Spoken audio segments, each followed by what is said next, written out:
Hello, hello, signe solaire, bélier, ascendant et lunaire. On se retrouve pour découvrir ce qui va se passer au niveau cœur, là, sur les prochains temps. Il se peut qu'il ne vous parle pas, auquel cas ce n'est pas grave. Mais quoi qu'il en soit, le message est à implémenter dans votre vie. Ça va être quelque chose de général et c'est à vous de voir comment ça résonne dans votre vie.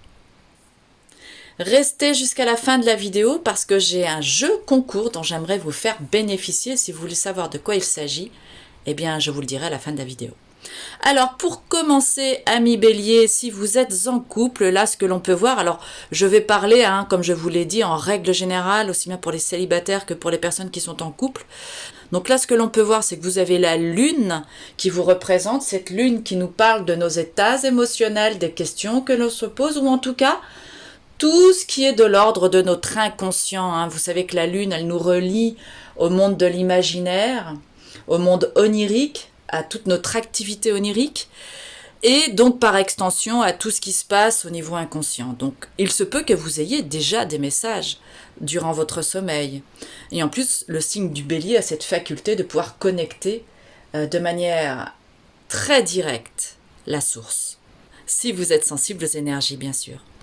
Alors, en ce qui concerne cette lune-là, si vous êtes en couple, il se peut que vous vous posiez des questions par rapport à votre relation, par rapport à ce que vous vivez avec votre partenaire, ou que même il y ait des histoires dont vous n'avez pas encore connaissance et qui vont pas tarder à émerger à un moment ou à un autre. Si vous êtes célibataire, il se peut que vous vous posiez beaucoup de questions par rapport à votre situation actuelle, que vous soyez soumis à des aléas émotionnels, à des fluctuations émotionnelles, et qui pourrait éventuellement parfois vous handicaper ou en tout cas brouiller toute votre objectivité. Alors ce vers quoi vous allez, eh bien c'est l'impératrice. Donc ce que l'on vous conseille ici, que vous soyez en couple ou que vous soyez célibataire, c'est de vous ouvrir à plus de communication, à sortir de vos limbes émotionnels, à aller rejoindre des groupes d'amis, d'aller boire des verres, d'aller discuter, d'aller vous changer les idées. Mais surtout, d'aller vers plus d'authenticité dans votre parole, d'avoir une parole beaucoup plus en accord avec vos désirs, avec vos envies. De toutes les manières, ces deux cartes-là sont des cartes de créativité, donc même si vous êtes effectivement dans ce flot émotionnel, votre porte de sortie, c'est la créativité. C'est votre capacité à exprimer votre authenticité. Donc soyez impératrice, rencontrez des amis, parlez de vos états émotionnels, n'ayez pas peur de vous exprimer en toute authenticité, avec votre entourage, avec vos amis, dans la sincérité de votre cœur.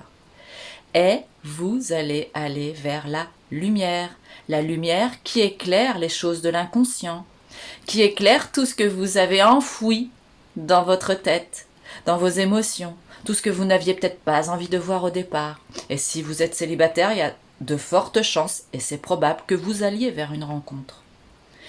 Et si vous êtes en couple, eh bien là, cette carte indique que vous allez vivre des moments de complicité avec votre partenaire, que les choses vont s'éclairer, vont s'élargir, et indique aussi, avec la carte du soleil, si vous avez des enfants, certainement de bons moments à passer en famille. Voilà les grandes généralités pour vous sur le plan affectif dans les moments à venir. Alors comme je vous le disais au début de la vidéo, si vous voulez gagner une consultation réponse à une question, eh bien pour cela c'est tout simple, il faut commenter, liker, partager. Et je ferai un tirage au sort pour savoir lequel aura été le plus participatif. Alors, tentez votre chance. Je vous remercie de votre attention, j'espère que ce tirage vous aura plu. N'hésitez pas à vous abonner si ce n'est pas encore fait. Je vous envoie plein d'amour, à bientôt.